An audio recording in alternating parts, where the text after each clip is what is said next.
Boys, do you want to learn how to play the fried liver attack? Well, I'm going to show you how to play the fried liver attack. The game has to start with you playing the Italian game and then black playing knight to f6. You need to get into this position in order to play the liver attack or a transposition here. Knight g5, and the only option for black, at least with not losing, is d5. Now you obviously take, and then if black takes with the knight on d5, you will play knight takes f7, sacrificing the knight.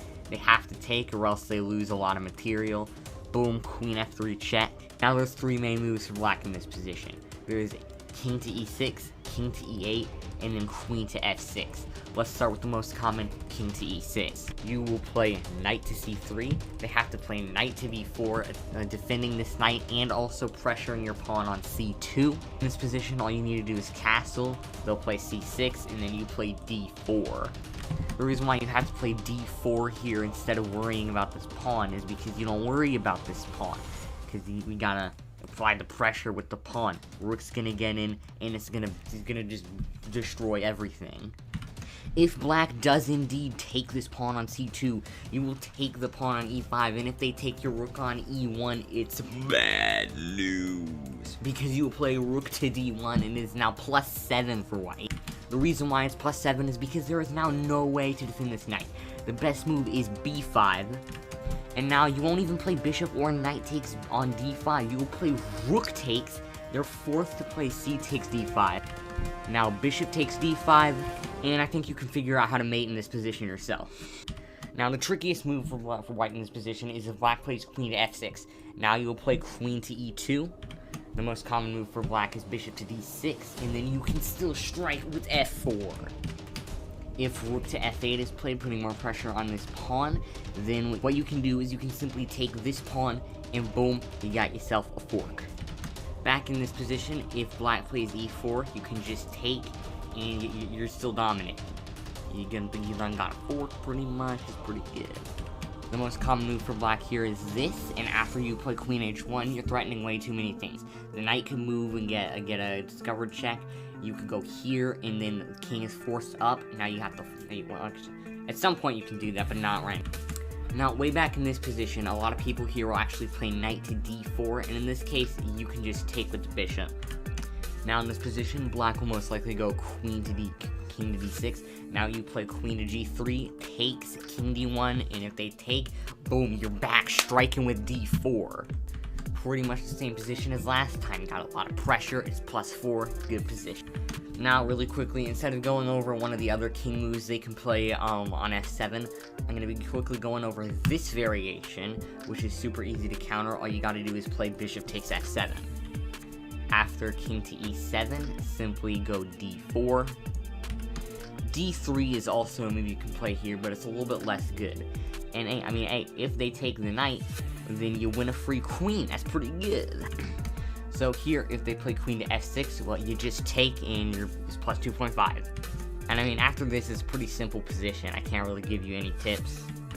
If they go king e7, you can still just take. What will most likely happen here is knight to d4. You will go queen over to f7. We have this, knight a3.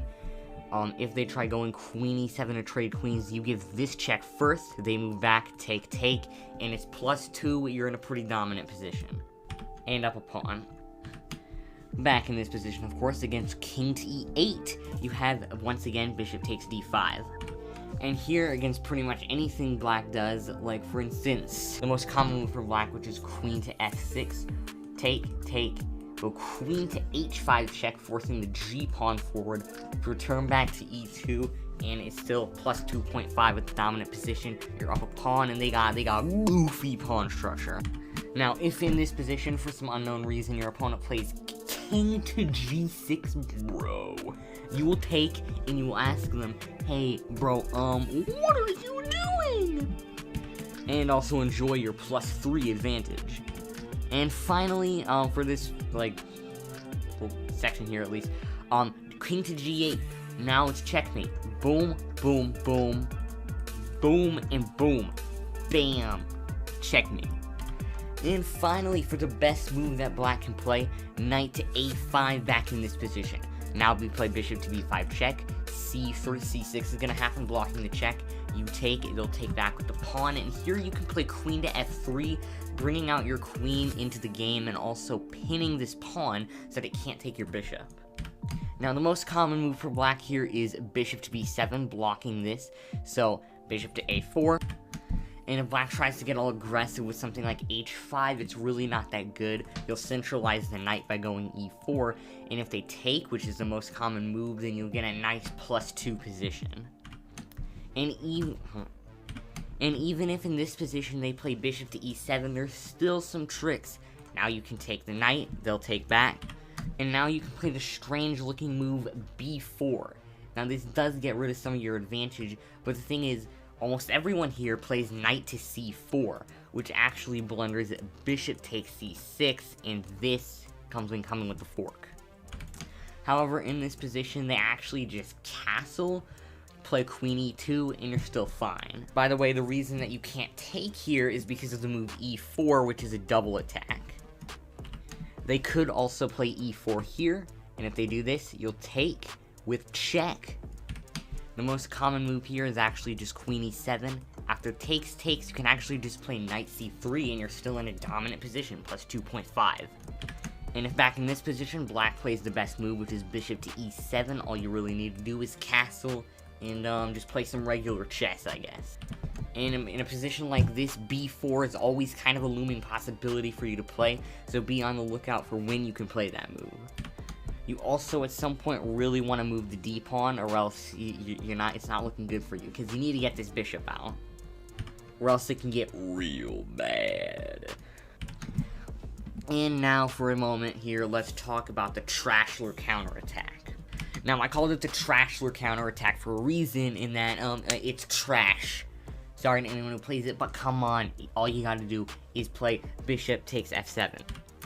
After they go king e7, just move it back to c4 or b3. c4 is generally a little safer because it blocks these two squares, which is some attacking possibilities on your king. And I mean, after you're able to castle, there's pretty much no attack for black. You're just a clean pawn up and they can't castle. And that is how to crush your opponent with the fried liver attack. Make sure to like and subscribe. Boy! Oh.